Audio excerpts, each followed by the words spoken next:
किया तो मैं शर्मिंदा हूं कि अब तक हम आजादी का अमृतोत्सव तो मना रहे हैं, लेकिन जो चीज हमारे पास आजाद होते हुए देश हमारे पास समस्या थी, जातिवाद, धार्मिक संप्रदाय, भूखमरी, भ्रष्टाचार और भय, उससे आज भी हम अछूते नहीं हैं। तो दोस्तों, मैं तो ये कहूंगा कि हम सब लोगों को एक मंच मिला है और उस मंच के माध्यम से हमें सब संगठनों का ऐसे तरीके से संगठित करके लड़ना होगा जिसमें अपना नाम और अपनी पद का लालच छोड़ के सब लोगों को इकट्ठा करे।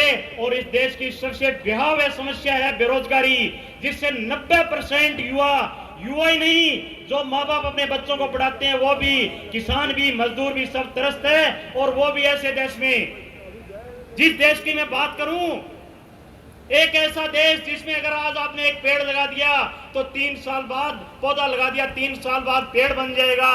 एक ऐसा देश जिसमें नमक से लेके सोने तक पैदा होता है, इतनी खनिज संपदा है, ऐसा क्लाइमेट जिसमें 4 ऋतु है, ऐसी कोई फसल नहीं है दुनिया की जो यहाँ पे पैदा नहीं होती।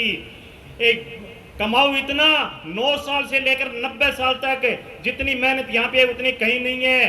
बौद्धिक संपदा इतनी कि बड़ी से बड़ी कंपनी का सीईओ 70% कंपनी का भारतीय मिलेगा, वो देश गरीब, ये समझ में नहीं आ रहा।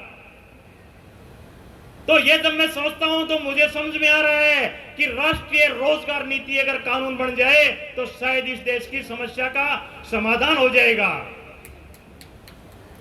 दोस्तों, आपके आंदोलन की बात करूं तो एक आंदोलन का सामान्य पॉइंट बता रहा हूं मैं।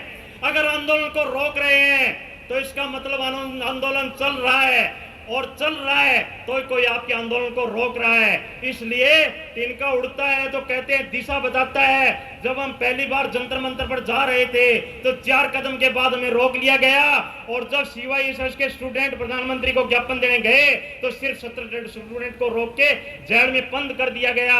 तो ये दिशा बता रही है कि इस देश की दिशा और दशा का समाधान होने वाला है। साथियों,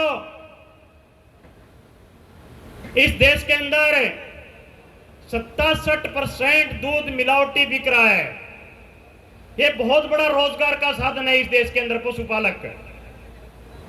80% दूध प्रोडक्ट मिलावटी है। मैं दूध का प्रथम क्रेता और अंतिम विक्रेता हूं।